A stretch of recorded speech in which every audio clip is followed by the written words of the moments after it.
Mari kita mengucap syukur kepada Tuhan. Terima kasih untuk semua yang Tuhan izinkan untuk kami alami. Selama 11 bulan telah berlalu.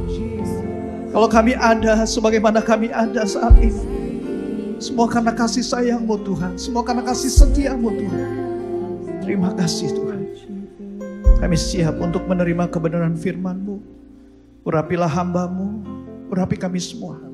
Baik kami yang ada mengikuti ibadah secara onsite maupun umat-Mu yang mengikuti ibadah secara live streaming Tuhan. Tuhan memberkati berlimpah-limpah. Di dalam nama Tuhan Yesus Kristus kami berdoa dan mengucap syukur. Mari yang siap menerima kebenaran firman kita katakan bersama-sama. Amin. Kita berikan tepuk tangan buat Tuhan Yesus yang baik. Puji Tuhan. Senang sekali. Silakan duduk Bapak Ibu. Senang sekali bisa bertemu dengan Bapak Ibu Saudara yang mengikuti ibadah secara onsite maupun Bapak Ibu yang mengikuti ibadah secara online lewat streaming. Ibadah ketemu sama si Aming. Pulangnya minum kopi kenangan. Walaupun ikut ibadah secara streaming, Tuhan memberikan kekuatan dan kemenangan. Haleluya. Puji Tuhan. Saudara, kita sudah tiba di bulan Desember. Bulan yang bagi umat Kristiani adalah bulan yang spesial. Karena inilah waktunya di mana umat Tuhan bisa memperingati Natal ya. Natal atau Christmas adalah hari di mana umat manusia mengingat kembali kelahiran Yesus Kristus Sang Juru Selamat ke dunia. Untuk menyelamatkan manusia yang sudah jatuh ke dalam dosa. Sehingga setiap orang yang percaya tidak binasa melainkan beroleh hidup yang kekal. Amin. Dan hidup yang kekal yang Tuhan janjikan adalah rumah Bapa dan Yerusalem baru. Kita berikan tepuk tangan buat Tuhan Yesus yang baik. Haleluya. Itulah tujuan akhir kita. Rumah Bapa dan memerintah bersama-sama dengan Tuhan. Di dalam langit baru dan bumi baru. Amin. Nah, pertanyaannya sekarang, siapa yang mau beroleh hidup yang kekal?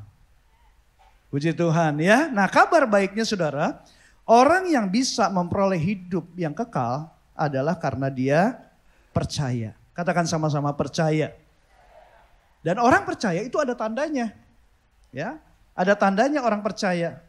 Orang yang percaya kepada Tuhan Yesus Kristus tandanya adalah berbuah banyak.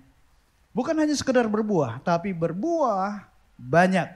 Katakan sama-sama berbuah banyak. Ada buah pertobatan. Ada buah roh, Galatia 5 ayat 22. Ada buah perbuatan baik. Ya.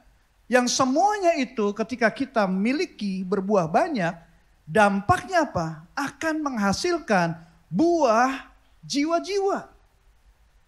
Akan menghasilkan orang-orang yang tadinya belum percaya kepada Kristus menjadi percaya kepada Tuhan Yesus Kristus sebagai juru selamat dunia. Amin. Nah, saudara, saya teringat dengan apa yang terjadi di stadion sepak bola. Karena saya suka sepak bola, saya kasih analogi sepak bola juga deh ya. Ada di sini yang suka sepak bola? Oh, ada satu, ada sebelah sana, sebelah kiri saya. Ada, oh banyak juga, ya ada juga ikut. Ya, senang sepak bola ya. Terus saudara, di dalam stadion sepak bola ada dua kelompok manusia, yaitu pemain dan penonton. Ya, ada pemain dan penonton. Nah, saudara, pemain itu adalah gambaran dari orang yang percaya kepada Tuhan.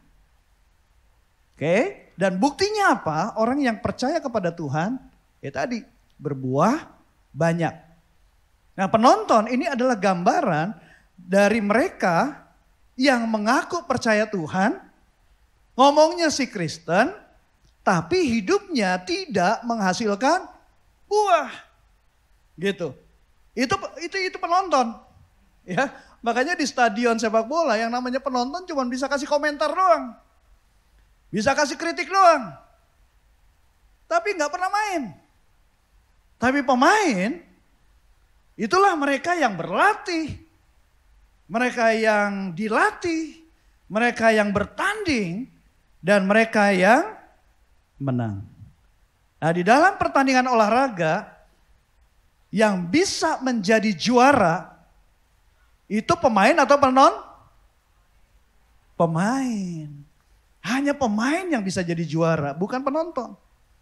Begitu juga di dalam kerajaan surga. Kerajaan surga itu isinya adalah para pemain. Artinya isinya kerajaan surga adalah pelaku firman Tuhan. Ya. Dan pelaku firman Tuhan ini telah memenangkan pertandingan iman di dalam kehidupannya.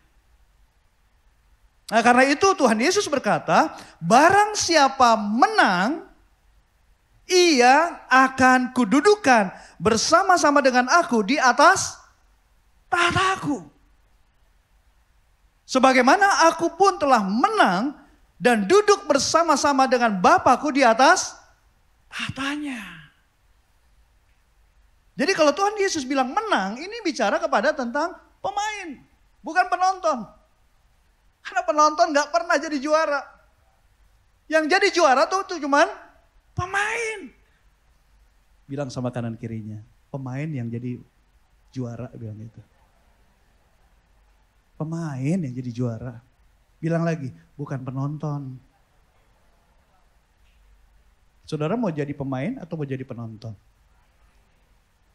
Sayangnya saudara, setiap tahun Natal atau Christmas itu disambut dan dirayakan. Tetapi banyak orang yang tidak mengalami perubahan hidup yang lebih baik seperti yang Tuhan inginkan. Alias apa? Tetap aja hanya menjadi penonton. Hidupnya nggak menghasilkan buah. Padahal Tuhan menantikan kehidupan yang berbuah banyak. Saudara, saya teringat dengan pohon ara. Pohon ara yang tidak berbuah. Ketika Tuhan Yesus lagi lapar, dia melihat ada pohon ara yang daunnya udah lebat. Nah, harusnya pohon ara yang daunnya sudah lebat itu harusnya ada buahnya. Tapi ketika Tuhan Yesus mendekati pohon itu, ternyata Tuhan Yesus gak mendapatkan ada buah. Lalu Tuhan Yesus waktu melihat pohon ara itu tidak berbuah, diapain nama Tuhan Yesus? Hah? Dikutuk. Wah, Bro Billy. Ini hadiah buat Bro Billy. Benar banget jawabannya, dikutuk. Tepuk tangan buat Bro Billy. Makan poki sama kakak ya nanti. Dikutuk men. Gak main-main loh. Karena Tuhan menantikan apa? Buah. Jadi saudara, kekristenan ini bicara mengenai kehidupan yang berbuah. Dan Tuhan menginginkan buah yang banyak dong. Kalau saudara sebagai petani kebun anggur, saudara mengharapkan kebun anggur berbuahnya sedikit atau banyak? Banyak. Nah, karena itu agar saudara tidak kehilangan hal yang esensial dari Christmas ini, maka di ibadah yang kedua ini saudara, saya ingin menyampaikan satu topik, yaitu making Christmas more meaningful. Menjadikan Christmas, Natal lebih bermakna. Saya akan bacakan dari ayat firman Tuhan yang menjadi landasan pembelajaran kita. Lukas pasal 2 ayat 8-12. Di daerah itu ada gembala-gembala yang tinggal di padang menjaga kawanan ternak mereka pada waktu malam. Tiba-tiba berdirilah seorang malaikat Tuhan di dekat mereka dan kemuliaan Tuhan bersinar meliputi mereka dan mereka sangat ketakutan. Lalu kata malaikat itu kepada mereka, "Jangan takut, sebab sesungguhnya aku memberitakan kepadamu kesukaan besar untuk seluruh bangsa. Hari ini telah lahir bagimu juru selamat, yaitu Kristus Tuhan di kota Daud. Dan inilah tandanya bagimu, kamu akan menjumpai seorang bayi dibungkus dengan lampin dan terbaring di dalam palungan." 3 hal penting yang saya tekankan di dalam ayat yang tadi saya bacakan. Kesukaan besar, juru selamat yaitu Kristus Tuhan, dan palungan. Saudara, untuk menjadikan Natal lebih bermakna, ada bagian yang memang Tuhan akan lakukan, tapi ada juga bagian yang kita harus lakukan. Nah, sebuah informasi penting buat kita semua, bahwa saat ini dunia itu sudah bosan dengan kabar buruk. Dunia itu udah bosan dengan yang namanya berita-berita tentang keputusasaan. Udah bosan dengan perpecahan. Dunia udah bosan dengan itu. Dunia membutuhkan kabar baik. Dunia membutuhkan harapan. Kalau saya bicara mengenai dunia, itu bukan bicara tentang bumi, gunung itu bukan. Tapi dunia ini bicara mengenai lost people, orang-orang yang terhilang. Orang-orang yang belum percaya Tuhan. Nah, dunia ini membutuhkan kabar baik. Dunia membutuhkan harapan. Dunia membutuhkan kedamaian. Yesus berkata, ladang sudah menguning, siap untuk dituai, tapi pekerjanya kurang. Pekerja ini bicara pemain. Pemainnya kurang. Tapi ladang sudah menguning, banyak orang yang menginginkan surga. Tapi kenyataannya SDM-nya masih kurang. Karena masih lebih banyak penonton daripada pemain. Begitu juga kan ya? Gambaran di stadion sepak bola. Banyakkan penonton daripada pemain. Tapi kerajaan surga udah kasih ingat. Pekerja kurang katanya.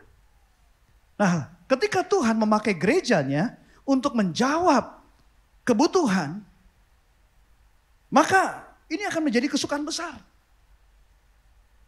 Orang lagi membutuhkan pekerjaan loh. Banyak orang yang lagi membutuhkan uang untuk membiayai keperluan keluarganya. Banyak orang yang membutuhkan kesembuhan dari sakit penyakitnya. Banyak orang yang membutuhkan ketenangan buat batinnya loh. Nah, kalau gereja Tuhan bisa memenuhi kebutuhan mereka, ini akan menjadi great joy bagi seluruh bangsa. Menjadi kesukaan bagi seluruh bangsa. Yang percaya boleh katakan amin. Dan inilah yang membuat Christmas ini, Natal ini menjadi lebih bermakna. Yang setuju sama saya boleh katakan amin. So how to make Christmas more meaningful? Gimana caranya membuat Christmas kita, Natal kita ini menjadi lebih bermakna dalam hidup kita. Dan tentunya memuliakan nama Tuhan. Yang pertama, Christ likeness. Miliki keserupaan dengan Kristus. 1 Yohanes 2 ayat yang ke-6 versi BMK mengatakan, barang siapa berkata bahwa ia hidup bersatu dengan Allah, ia harus hidup mengikuti jejak Kristus. Barang siapa mengatakan bahwa ia ada di dalam dia, ia wajib hidup sama seperti Kristus telah hidup. Nah, itulah cirinya. Ciri seorang pemain kerajaan Allah, hidupnya sama. Katakan sama. Seperti Kristus telah hidup. Nah, supaya Christmas saudara menjadi more meaningful, lebih bermakna, maka saudara harus hidup sama seperti Kristus telah hidup. Maka saudara akan menjadi pemain dan bukan penonton. Saudara punya kesempatan untuk menjadi juara karena saudara pemain. Saudara mendapatkan fasilitas khusus dari kerajaan Allah karena saudara adalah pemain. Nah, karena itu saudara, yang namanya pemain itu selalu ditunggu-tunggu oleh penonton. Betul nggak? Di stadion sepak bola, seperti di GBK kita, yang jumlahnya bisa menampung 110.000 penonton. Mereka hadir untuk menantikan kesebelasan kesayangan mereka. Ditambah lagi yang menyaksikan lewat televisi, itu bisa jutaan, puluhan juta, bahkan ratusan juta menantikan pemain-pemain kesayangan mereka untuk bertanding. Sama. Dunia sekarang sedang menunggu kabar baik. Dunia sedang menantikan apa yang surga bisa berikan. Nah, oleh karena itu saudara, kerajaan Allah sedang mempersiapkan, sedang mencari pemain-pemain yang mewakili kerajaan Allah yang ditunggu-tunggu oleh dunia. Pemain ditunggu sama penontonnya. Karena hanya pemain yang berpotensi meraih gelar juara. Apakah juara Asia, Eropa, Amerika, atau Piala Dunia. Tapi yang jelas pemain yang punya kesempatan itu. Bukan penonton. So jadi gereja yaitu saudara dan saya saat ini sedang ditunggu oleh dunia. Seperti pemain sepak bola ditunggu karena pemain sepak bola itu punya keahlian. Bermain sepak bola, betul kan? Menantikan karena punya keahlian. Penonton gak punya keahlian sehebat pemain. Tapi pemain punya keahlian. Pemain kerajaan Allah punya Allah yang hebat. Itu yang ditunggu. Dunia sedang menunggu itu.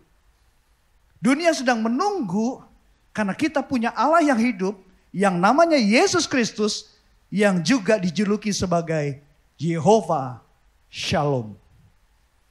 Hakim-Hakim 6 ayat 24. Ini disebut sebagai Jehovah Shalom.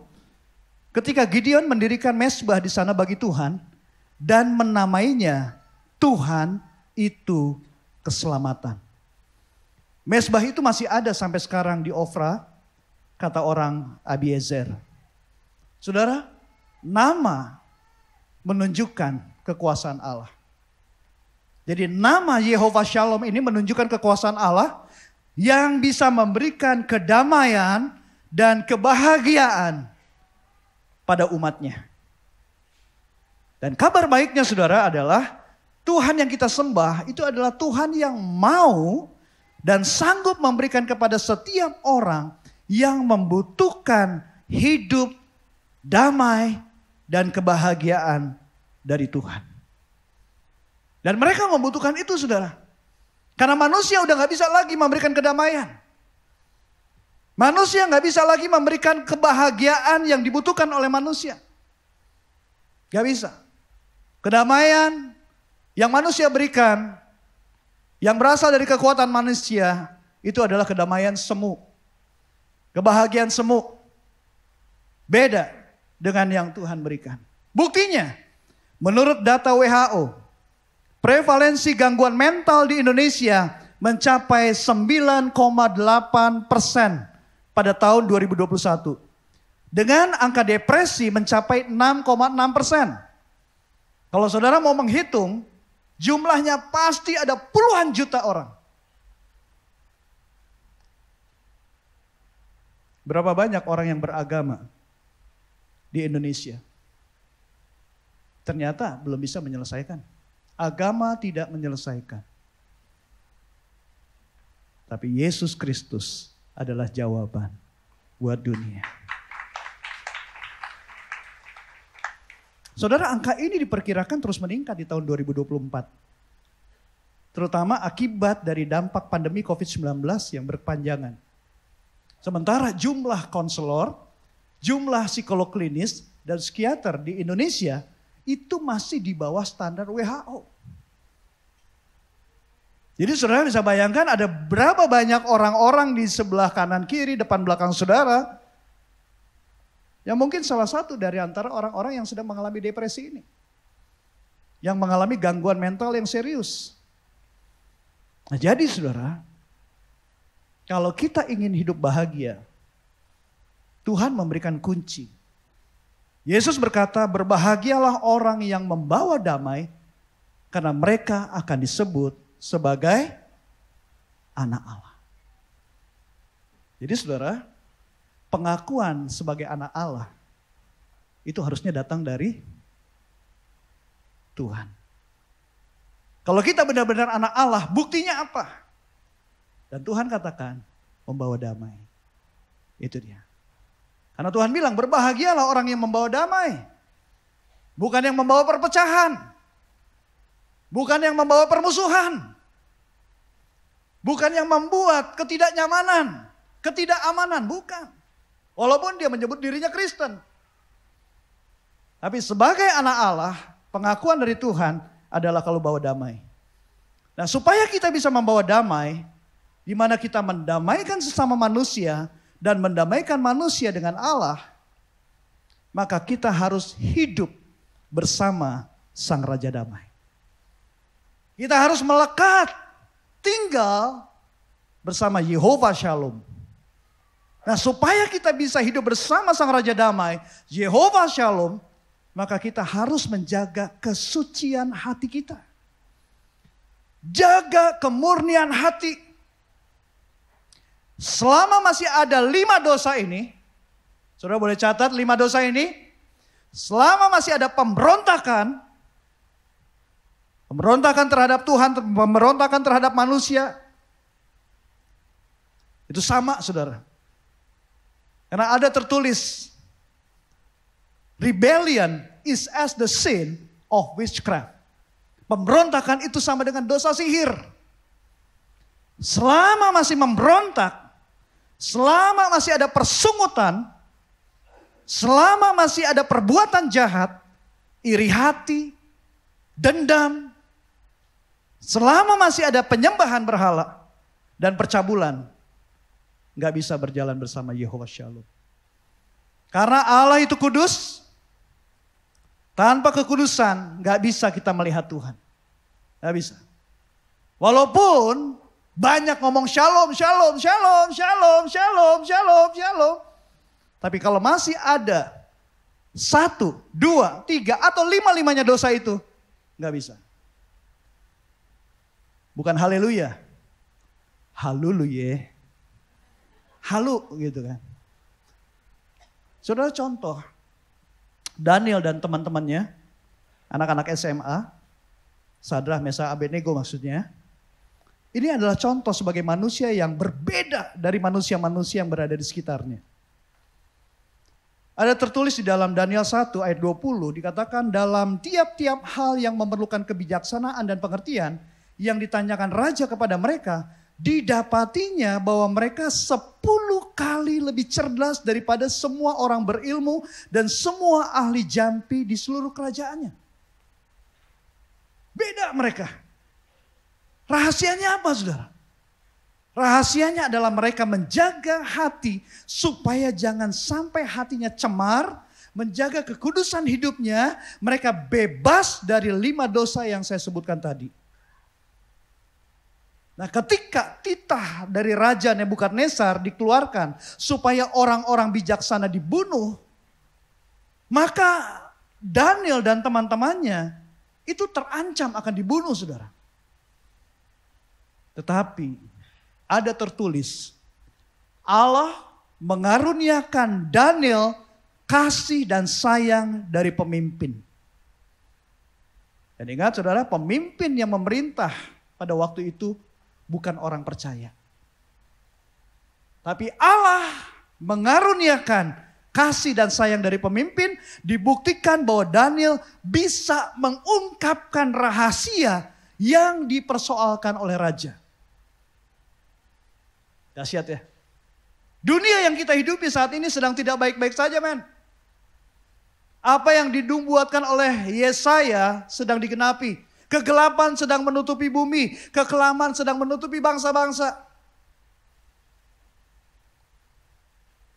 Jadi, keselamatan dan kedamaian dari Tuhan adalah kunci tuntunan yang tidak berkesudahan. Ini. So mari teman-teman, kita jaga anugerah keselamatan yang dianugerahkan oleh Tuhan. Dan miliki damai sejahtera dari Tuhan. Yang akan menuntun kita melewati kekelaman dunia. Sehingga kita bisa dimampukan oleh Tuhan mengatasi setiap masalah. Dan menang menghadapi setiap tantangan. Sampai kapan? Sampai kesudahan kita tiba di rumah Bapa. Kita berikan tepuk tangan buat Tuhan Yesus yang baik. Haleluya.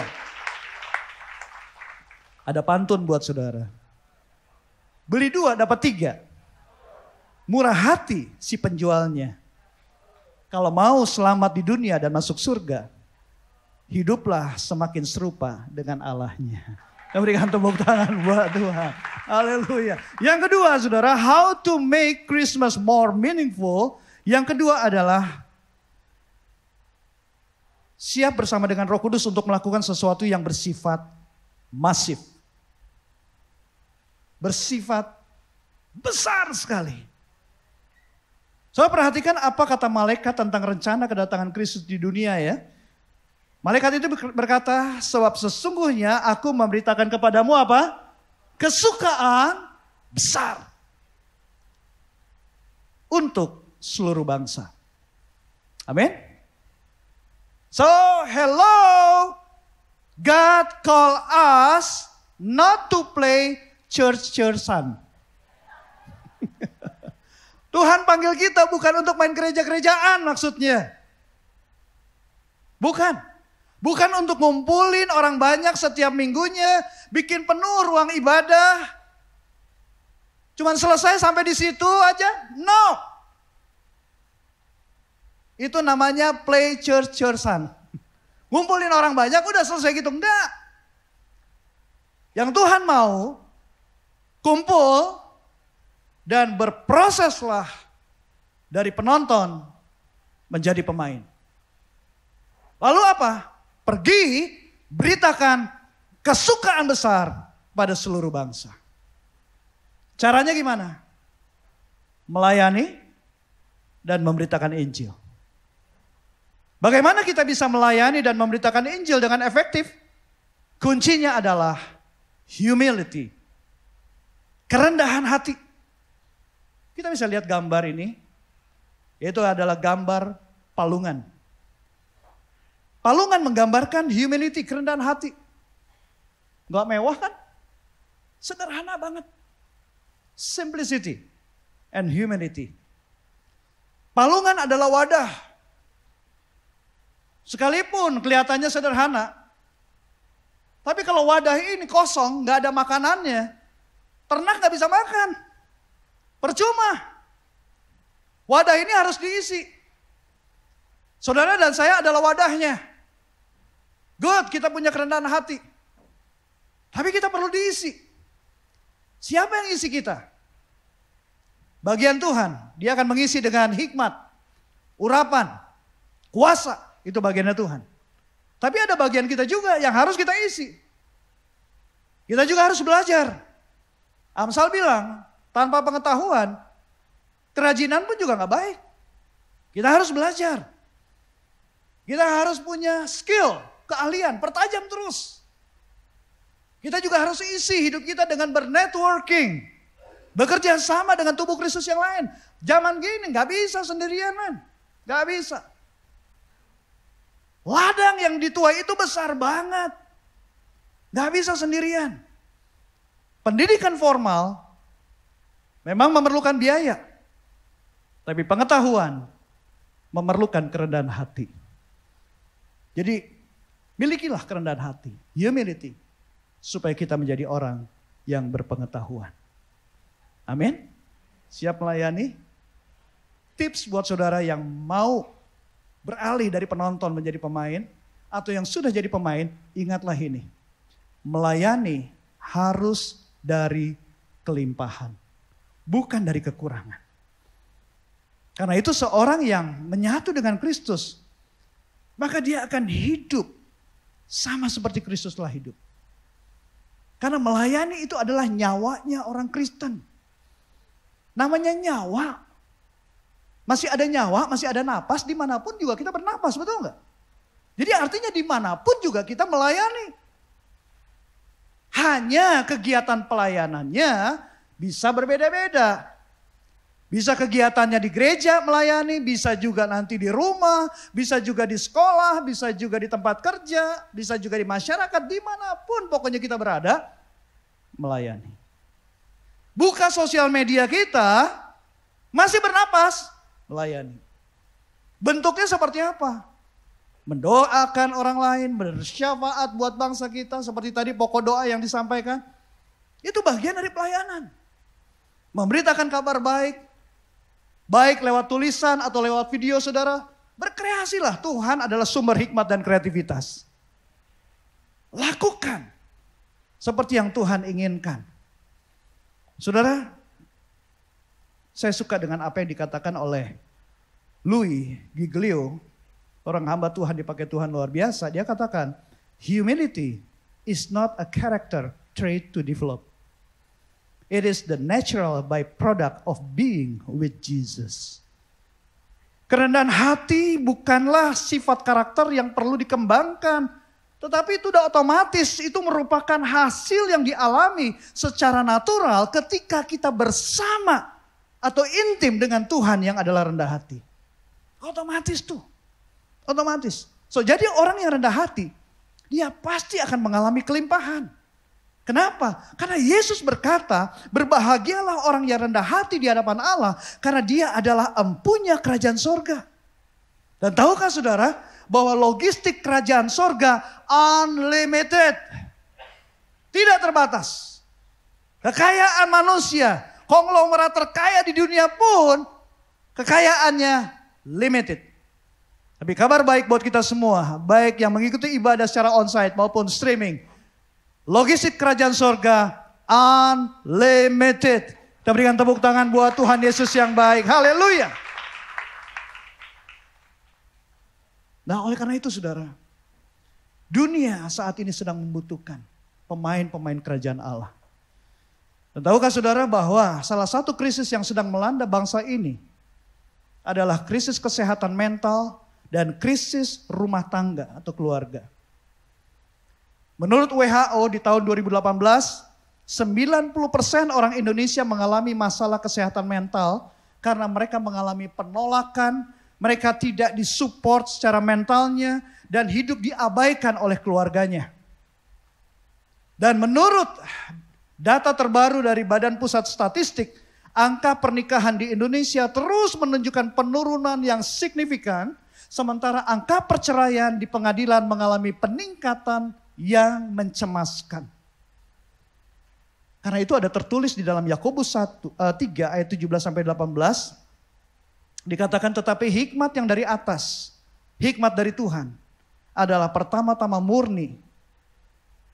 Selanjutnya pendamai, peramah, penurut, penuh belas kasihan dan buah-buah yang baik. Tidak memihak dan tidak munafik. Dan buah yang terdiri dari kebenaran ditaburkan dalam damai untuk mereka yang mengadakan damai.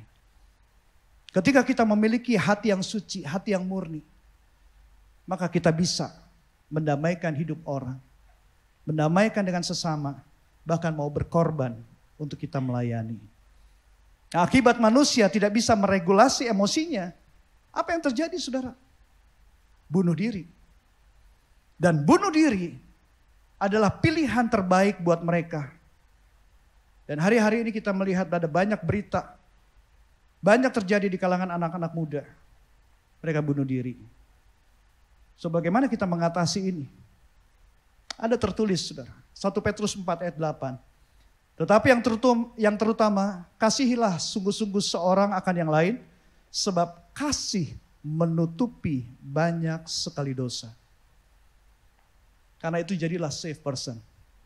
Jadilah orang yang aman buat mereka-mereka yang sedang tertekan mentalnya. Mereka yang susah hati.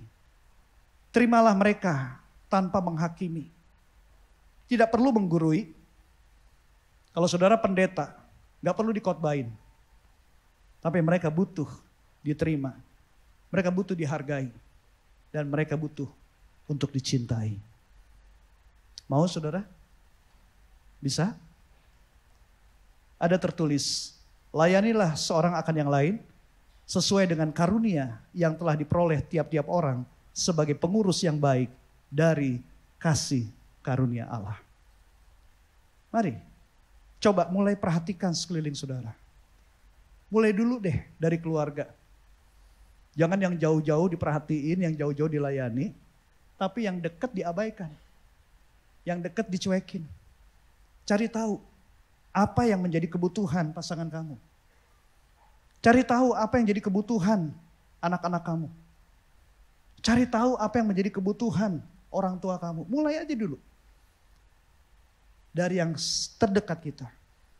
Nah ketika kita peduli dan mau memenuhi kebutuhan mereka, maka memberitakan Injil akan menjadi mudah. Saudara. Jadi gampang. Oh mau dibilang susah mah, susah selalu ada. Lebih susah mana? ngurusin orang yang belum percaya Tuhan atau ngurusin orang yang sudah percaya Tuhan? Ya kan? Kalau susah sih susah, di mana-mana juga ada susah. Tapi pilih susah yang mendatangkan kebaikan dan memuliakan nama Tuhan. Kita berikan tepuk tangan buat Tuhan Yesus yang baik. Saudara, ketika hati mereka tersentuh oleh pelayanan saudara, pada waktu saudara minta tangan mereka akan percaya. Sebab ada tertulis, jika ada orang yang berbicara, baiklah ia berbicara sebagai orang yang menyampaikan firman Allah. Amin. Bukan ngegosip, bukan ngegibahin orang. Jaga perkataan kita. Jika ada orang yang melayani, baiklah ia melakukannya dengan kekuatan yang dianugerahkan Allah.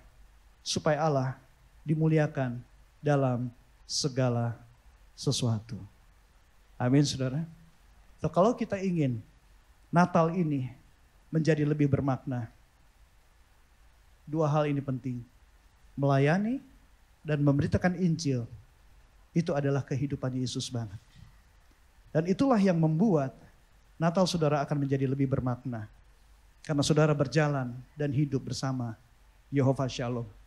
Dipakai Tuhan untuk mendamaikan sesama manusia dan mendamaikan manusia dengan Tuhan. Amin. Ada pantun buat saudara. Beli santan di pasar Cikini, jangan lupa beli tajil. Orang Kristen pasti melayani, tapi jangan lupa beritakan Injil. Amin. Dua hal ini saya tinggalkan buat kita semua. Bagaimana untuk membuat Natal menjadi lebih bermakna. Christ likeness and massive. Kalau disingkat apa? Christmas. Alami ini dan kita akan mengakhiri 2024 dengan sukacita besar bagi seluruh bangsa untuk kemuliaan nama Tuhan. Ikan hiu makan tomat. I love you so much. And God bless you.